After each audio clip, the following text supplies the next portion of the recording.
How many here are familiar with the game changer style of tie? Has everybody seen this before? Okay, so I've had an evolution of this style of tying. I've been messing around with this style for some 20 years now. And you know, I've been guiding now for 28 years, fly fishing since I was 9 years old, 45 now. So it's been a long life process, and I've learned a lot. Most of what I've learned, I talked about this earlier in my first presentation, was I've learned how to catch some of the toughest fish on the planet by not catching them. So I've learned by failure, and trust me, I have tied a lot of bad flies in my life, a lot. So, but the key there is understanding what you're trying to go for. So the game changer fly is a fly that I wanted to swim like a fish. I wanted to have a three-dimensional shape. I wanted to have the profile of the specific bait fish that I'm trying to mimic to target whatever predatory fish that I'm trying to actually catch.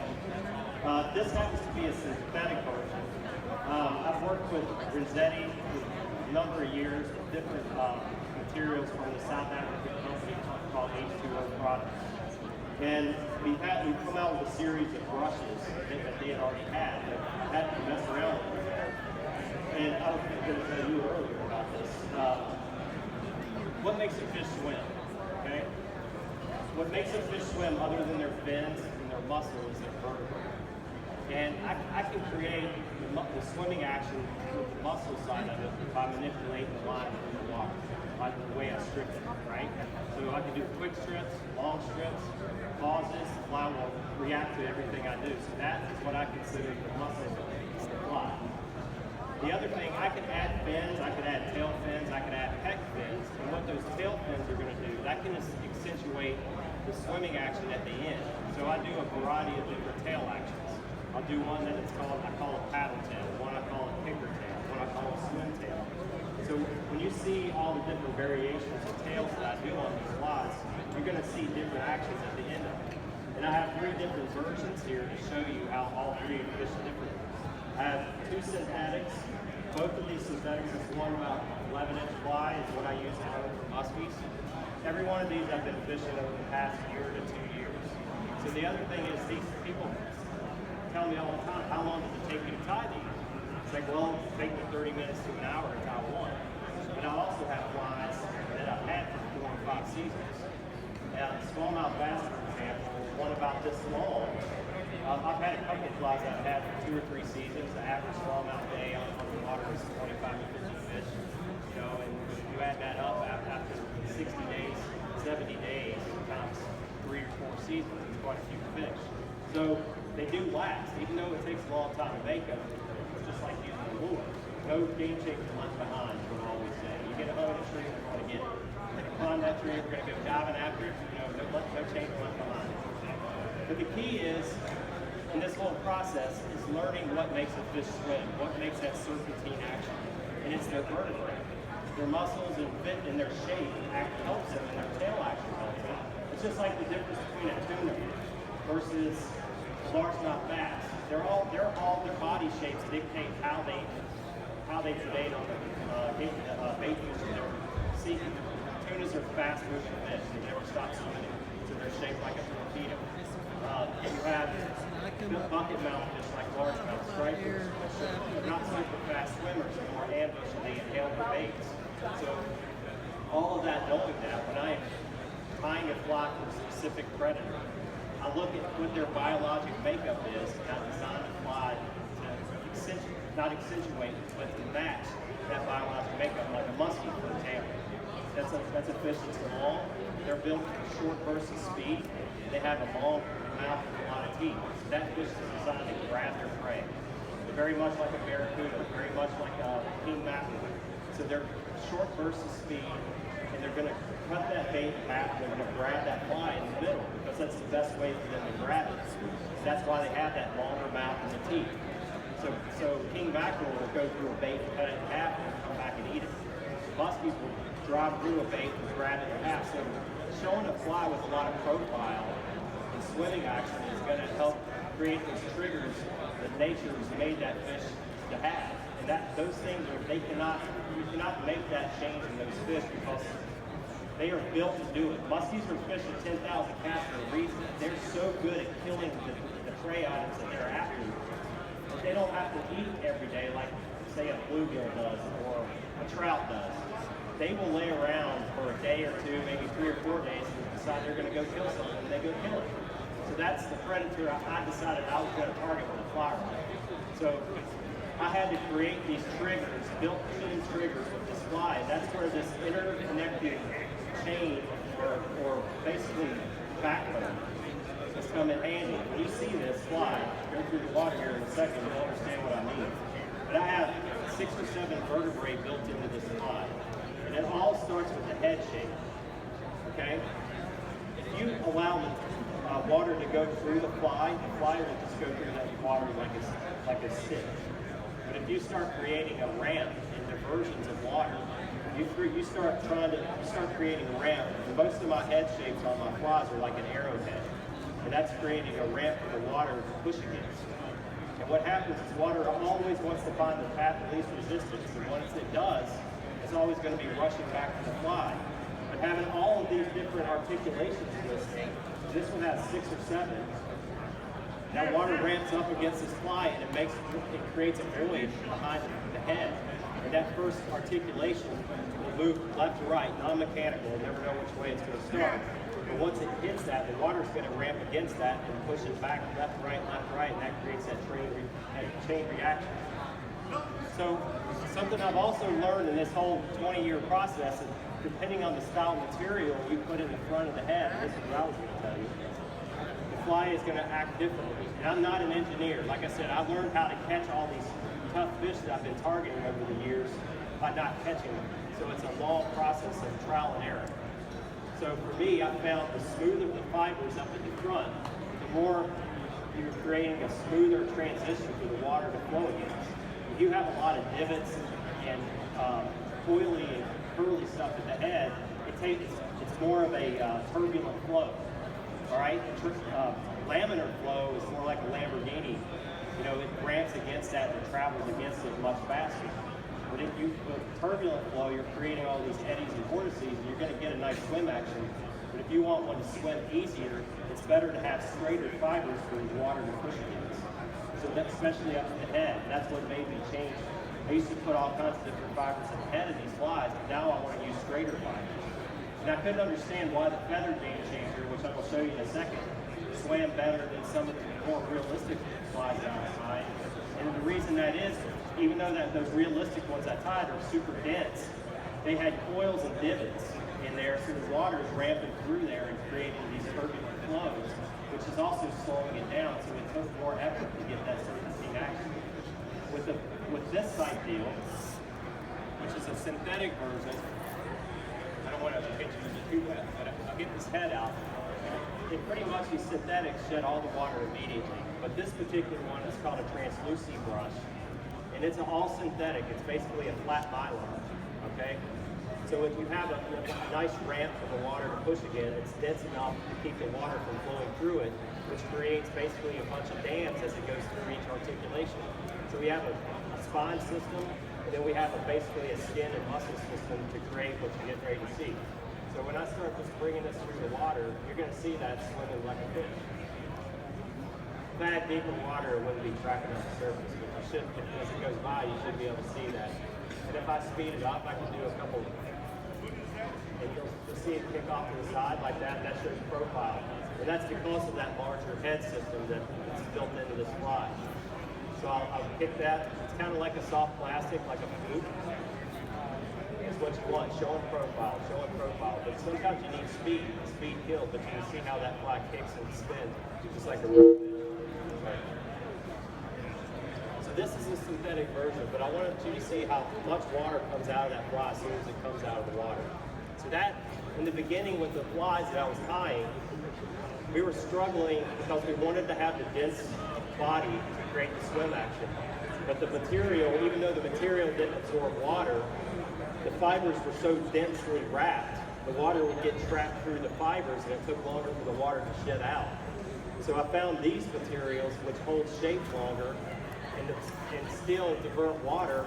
But as you can see, there's no water coming off of this fly now over the pool. And then watch how it absorbs water once it hits. I'll take one strip and it's sinking. So this is an evolution that's been many years in seeing materials that's been around for a long time and applying it to all these different styles of fly. I've got dozens of different styles for different situations. And as you can see here, I can do a couple of strips like this and pause it. It kicks off and shows profile. You can do a standard saltwater deal, which for those of you all like Dally over there that goes over and fishes in Arkansas on the right, some days speed kills. If you don't have anything happen, the water's super clear and the fishing are kind of a negative deal, and you have to create sometimes that fight or flight deal. So they always tell you don't run from a predator. And I got to fish with Dally for a couple hours one day. Watch what happens here.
So going back to that, you can run that thing back really fast. It should be, obviously, if this was deeper water, it wouldn't be way quicker than that. If you look at it, it looks like it's really big.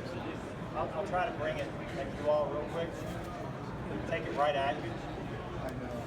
Let it go away from you, and you'll see what I'm talking about. Can y'all see it from there? Okay. So the key too when throwing these big flies, a lot of times, I'm going to use this right here.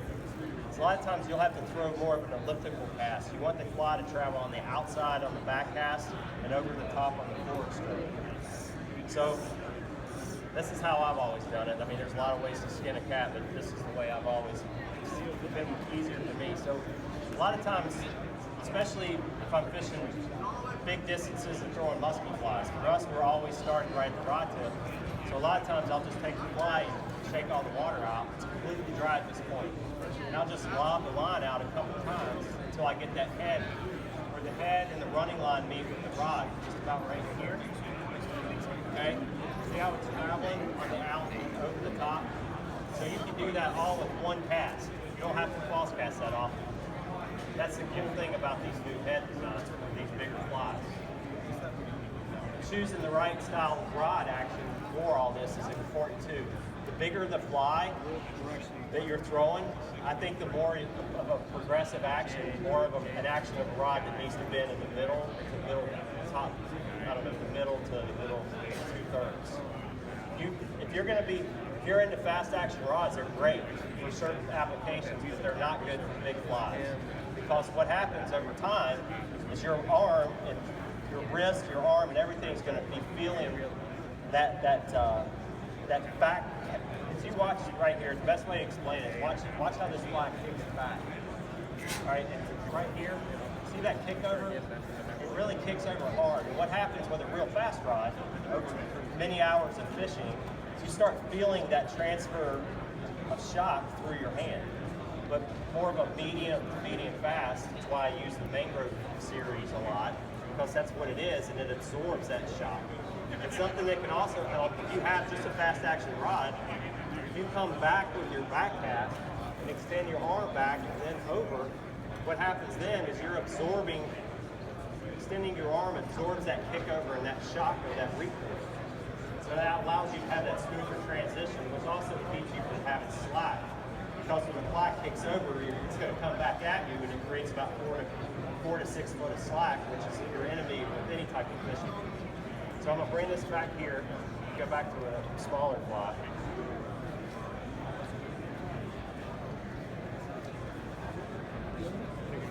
So this next one here, this is the feathered version with the larger head profile.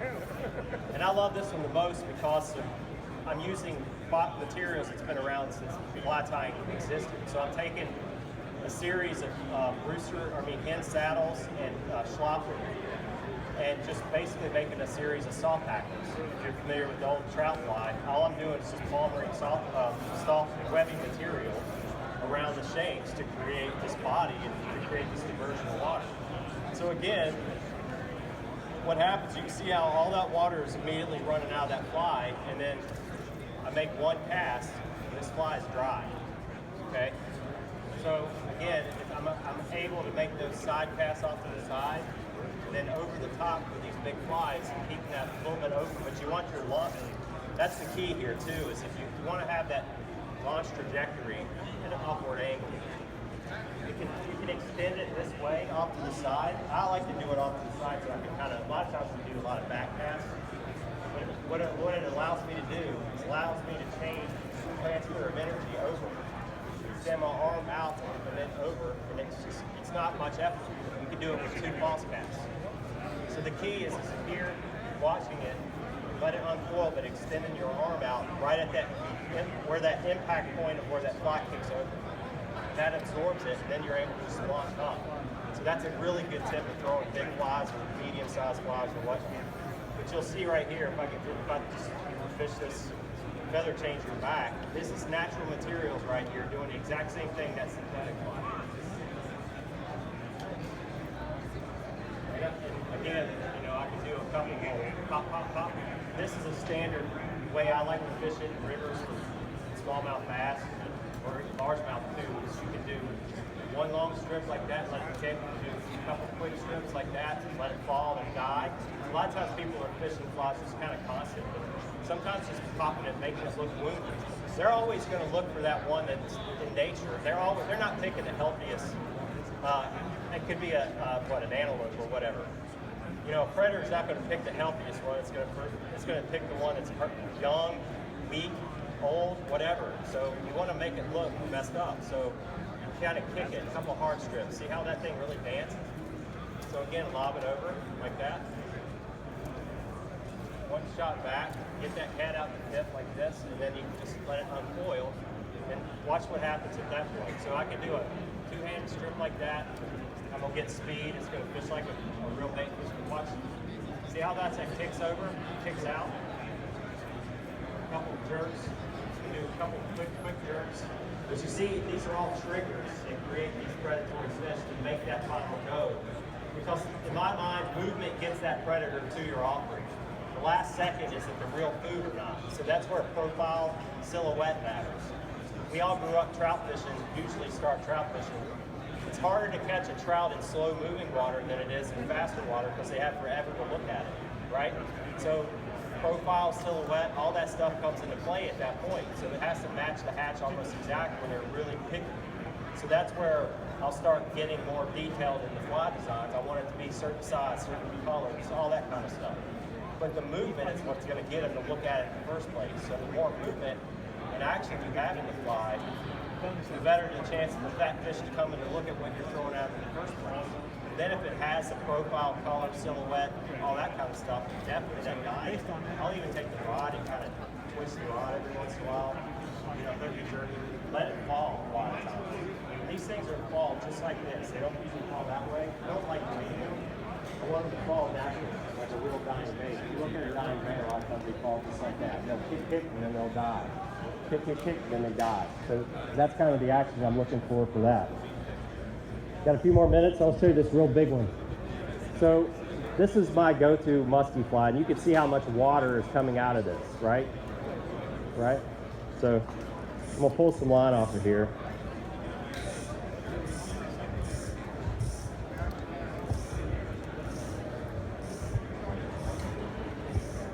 All right, I've got these hooks covered, so it shouldn't hurt you, but I make one back cast and then and you can feel how dry that is. It's completely, it's amazing how these new fibers, isn't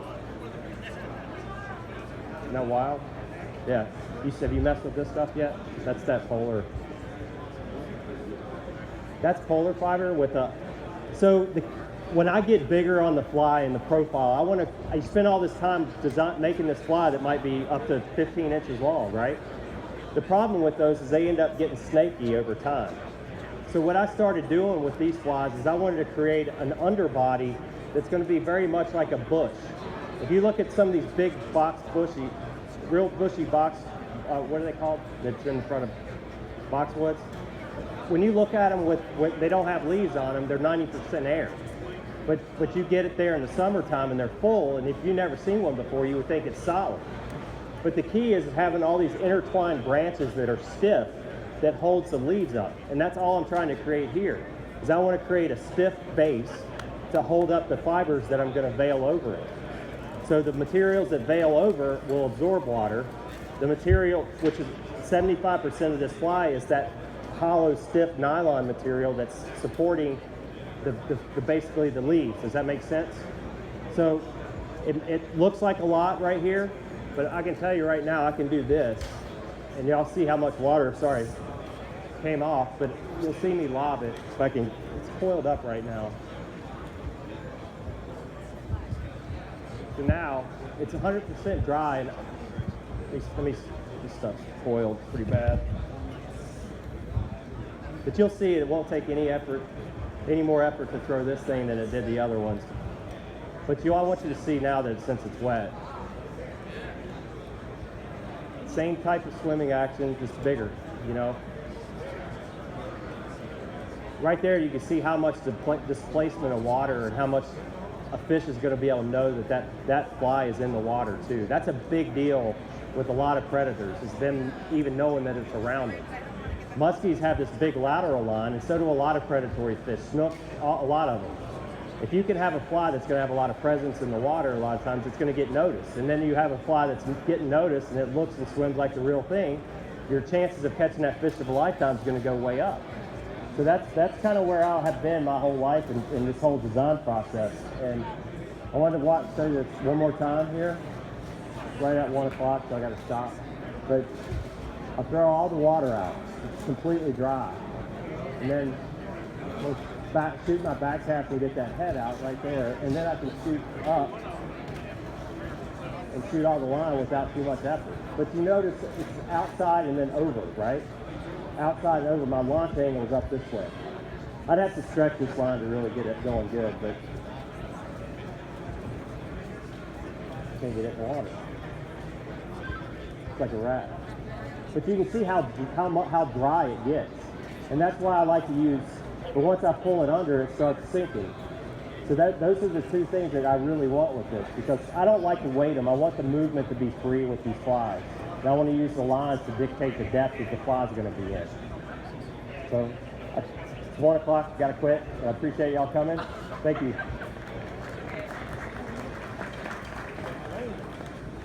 You don't want to, I'm sick, dude. You don't want to.